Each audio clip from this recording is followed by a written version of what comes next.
Hello friends, welcome back to Prakash paramedical classes. तो आज हम लोग पढ़ने वाले कोगुलेशन फैक्टर के बारे में। कोगुलेशन फैक्टर का हमारे शरीर में वर्क ये होता है कि जब हमारे शरीर में कहीं भी कट फट जाता है तो वहाँ से ब्लीडिंग होता है, तो वहाँ पे ब्लीडिंग अगर कोगुलेशन फैक्टर वर्क नहीं करता है तो होता रहेगा और इंसान का डेथ हो सकता है। तो हमारे शरीर में कोगुलेशन फैक्टर एक बहुत ही महत्वपूर्ण वर्क करता है। तो आज हम लोग एक एक करके इन सभी कोगुलेशन फैक्टर को पढ़ेंगे। 13 कोगुलेशन फैक्टर है।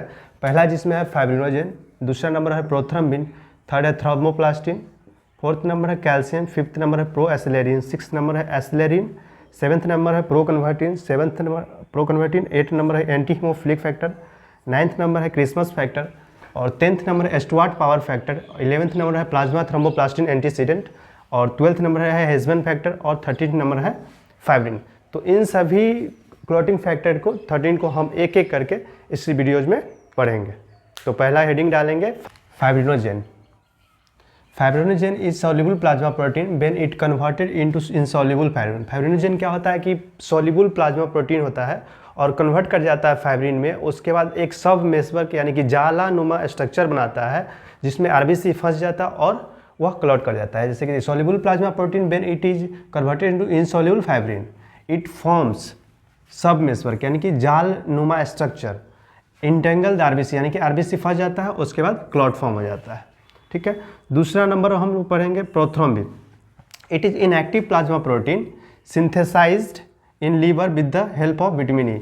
ये क्या है? इनएक्टिव प्लाज्मा प्रोटीन है जिसका सिंथेसिस होता है लीवर में विटामिन ए की प्रेजेंस में।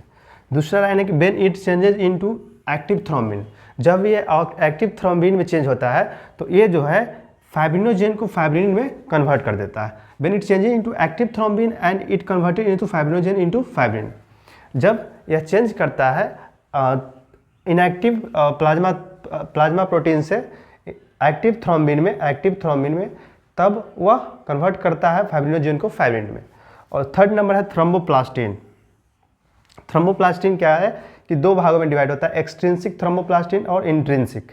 ये दोनों मिल करके क्या करता है? कैल्शियम आयन को एक्टिव करता है आगे नेक्स्ट प्रोसेस के लिए। एक्सट्रिंसिक और इंट्रिंसिक थ्रोम्बोप्लास्टिन था, कैल्शियम को एक्टिवेट कर रहा था।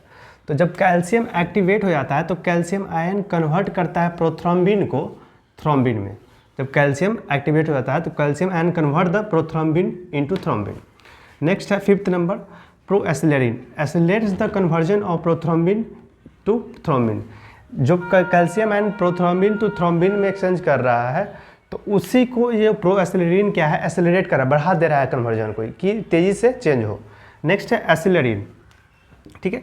तो एसिलेरिन क्या कह रहा है कि जब आप जो है प्रोएसिलेरिन कि आप जब कन्वर्जन में मदद कीजिए तो हम भी कन्वर्जन में मदद करेंगे।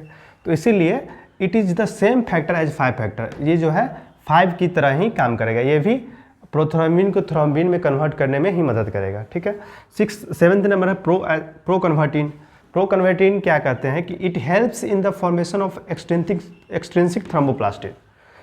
थोड़ा देर पहले देखे थे कि थ्रोम्बोप्लास्टिन दो टाइप था, एक्सट्रिंसिक और इंट्रिंसिक। तो यहाँ पे प्रोकन्वर्टिन क्या करता है कि एक्सट्रिंसिक थ्रोम्बोप्लास्टिन का सिंथेसिस करता है। Its helps in the formation of extrinsic thromboplastin. और 8th नंबर है anti haemophilic factor. Absence of this factor cause haemophilia और ब्लीडर्स डिजीज। और हीमोफीलिया क्या होता है ये हम लोग जानेंगे। हीमोफीलिया जब हमारे शरीर से ब्लड निकल रहा होता है बाहर, तो उस कंडीशन में अगर ब्लड जो है क्लॉट नहीं हो रहा है तो हम लोग मानते हैं कि हीमोफीलिया हो गया है।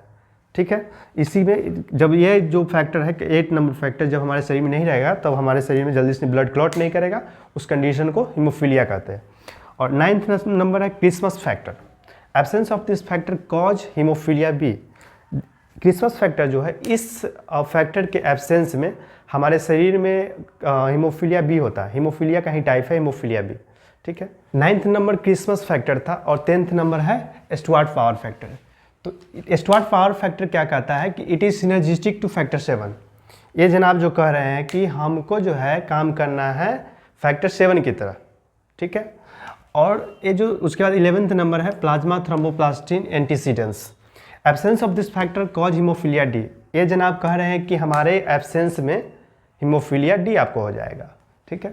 और 12th नंबर है Hageman factor. It maintain the permeability of capillary pore during clotting. Clotting के समय में कैपिलरी पोर्स का जो परमिएबिलिटी होता है उसको मेंटेन करके रखना हेजमैन फैक्टर का काम होता है। 30 नंबर है fibrin. Its stabilise strength of meshwork. जब फर्स्ट नंबर देखे थे हम लोग फाइब्रिनोजेन जिसमें मेसवर्क बन रहा था, जाल बन रहा था, उसके स्ट्रेंथ यानी कि उसके स्ट्रेंथ को बना कर रखना होता है, फाइब्रिन का काम होता है कि वो जो है समय से पहले टूट ना जाए, ठीक है, डिस्ट्रक्ट ना कर जाए। इसीलिए उसको stabilise strength of meshwork, prevent the early destruction of the removal of clot. ठीक है, तो हम लोग नेक्स्ट वीडियो में पढ़ने वाले हैं एनीमिया।